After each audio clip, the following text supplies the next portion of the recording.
নাদিয়া জাহান আপনি লিখেছেন, আমার বড় বোন বাবার অমতে বিয়ে করে ফেলেছে, আমার কি এই বোনের সাথে যোগাযোগ রাখা উচিত? বোন নাদিয়া, আপনার বড় বোন বাবা মায়ের অমতে বিবাহ করেছেন।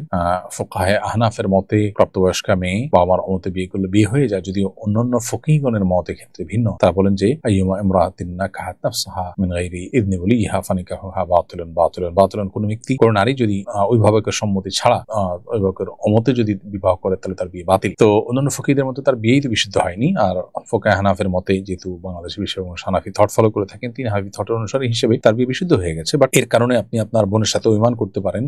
বোন যে বাবা মাকে না জানিয়ে বা তাদের মতামতকে উপেক্ষা করে বিয়ে করেছেন, সেজন্য আপনি বোনের প্রতি অভিমান করার রাইট আপনার আছে, এবং বোন যেন তার ভুল বুঝতে পারেন, সেজন্য তার প্রতি মানসিক চাপ যেন হয়, সেই জায়গা থেকে আপনি অভিমান করার রাইট আছে। কিন্তু এর মানে এই না যে রক্ত সম্পর্কীয় বোনের সাথে আপনি চিরকালের জন্য সম্পর্ক ছিন্ন করবেন, যেটা আজকাল আমাদের সমাজে দেখা যায়। ভাই বোন কেউ এরকম কোনো কাজ করলে তখন সারা জীবন বা দীর্ঘকাল পর্যন্ত তার সাথে কোনো যোগাযোগ রাখা হয় না, সম্পর্ক ছিন্ন করা এটা উচিত না। আত্মীয়তার সম্পর্ক ঠিক রাখা এটা আপন জায়গায় আপনার কর্তব্য, সেটা আপনাকে করতে হবে। এবং সেই সাথে এও সত্য যে আপনি তাকে অভিমানের মাধ্যমে যদি কোনো বার্তা দিতে চান, সেটা আপনি দিতে পারেন, কিন্তু সেটা খুবই লিমিটেড বা সীমিত সময়ের জন্য।